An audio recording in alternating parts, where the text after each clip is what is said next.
It's day one of CinemaCon, and oh my, we already have some awesome horror news. Let's get into it. What's your favorite scary movie?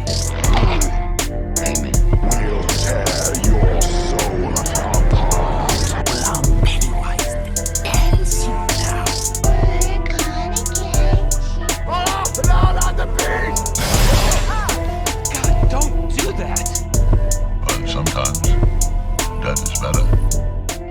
Hey everybody, what's up? KillJoy Jake here, and instead of having friends, I have horror movies. Today we have some updates on a Darkman legacy sequel, a movie called M3GAN, or M3GAN, whatever you want to call it. That's just the stylized title that I'll probably be calling it throughout me covering it, because I find that funny. And also Bodies, Bodies, Bodies, or Bodies times 3. Now before I get into all these updates, I'm going to need y'all to like this video and subscribe for more horror movie updates in the future. I cover nearly everything at this point, so there you go. Let's just dive right on into this. So our first story we're going to be talking about in this video is talking about a Darkman legacy sequel. Now, there were a few sequels back in the 90s, I believe, like there was a second and a third one where Liam Neeson was replaced with a different actor to play Darkman, but now Liam Neeson has said that if a legacy sequel were to be made, he would be very, very interested in reading a script. That's to paraphrase what he said essentially in an interview recently, but essentially he would be interested in reprising the role is what he expressed. Now, something else I want to talk about with a continuation to Darkman, which otherwise I probably wouldn't be bringing this up in a video, is that director Josh Rubin, who has kind of been on fire with his last two movies recently with Werewolves Within and Scare Me from 2020, I believe it was called. He has been lobbying for a long time on Twitter to possibly do a continuation to Darkman and bring the character back to life. Now with Liam Neeson saying that he would be on board with that, it looks like this is more and more possible now, which is really, really interesting. I saw this movie a long time ago when I was a kid, but I do remember liking it. It was a lot of fun. How I remember it, I need to do a rewatch, obviously, was that it was kind of similar to like RoboCop in like a lot of different aspects. So I'm very curious to do a rewatch on this, and hopefully it can get some kind of legacy sequel moving forward. I think that would be really cool, especially with someone so passionate being in the director's role and having your original actor coming back to reprise the role. That would just be sick. That's like the perfect legacy sequel right there. That's like Robert Englund saying, hey, let's go again with Freddy Krueger. Let's do this. With any legacy sequel, of course, though, I hope that they make this movie with purpose and they don't just throw it out to like hopefully grab some quick cash or for whatever reason. Like, I just hope that they, with any property, no matter what it is, if I'm more passionate about one thing or the other, I don't want them to just pump some legacy sequel out just to make some money. That sucks. I wouldn't want that for any franchise at all, so hopefully that's not the case here, and I know that kind of goes without saying, but I still feel it feels necessary to say something about it, because I'm sure some studios have that intent with some of their movies, which is unfortunate. Now moving into some more of the CinemaCon news, from Blumhouse we got our first brand new poster of a movie called M3GAN. Now this is something I've been kind of excited for a while now, I just haven't had time to make a full-length video on it, but now we have some news, so I have an excuse to talk about it. Get wrecked. So with this poster, it's a very creepy shot of the doll from the movie. I believe this is the first time we've really seen a picture of the doll. It looks very lifelike, very creepy, and it seems to be kind of like Blumhouse's take on Chucky, essentially, something along those lines. And the plot description of the film reads, Allison Williams from Get Out and The Perfection, who is also executive producing the film as well as starring in it, plays Gemma, a brilliant roboticist at a toy company. She uses artificial intelligence to develop M3GAN, or M3GAN, once again, a lifelike doll programmed to be a kid's greatest companion and a parent's greatest ally.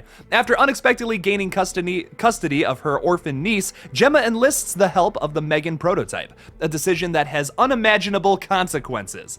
Now, the script comes from writer Akela Cooper, who is also credited for writing the script for The Nun 2, which, to my knowledge, I didn't know if that was confirmed or not. There had been some rumblings about it in February that I didn't really report on because it was just like little things here and there. But if that's confirmed and she's writing the script for The Nun 2, that's pretty sick. That'd be awesome. Hell yeah, let's go. I would love another Conjuring Universe film. That's in the Bloody Disgusting article I'm using, but I don't know if that's true or not, but hey, sick. The movie also comes from director Gerard Johnstone, who directed a film called Housebound, which I absolutely loved. The twist in that movie is fantastic. If you've ever seen the movie The Boy, it's very similar to that, like in the same vein. So I feel like he's a really good choice to be the director on this film. And something else I want to talk about is that actress Allison Williams from Get Out and The Perfection, who was fantastic in both of those films, by the way, is also executive producing on this film.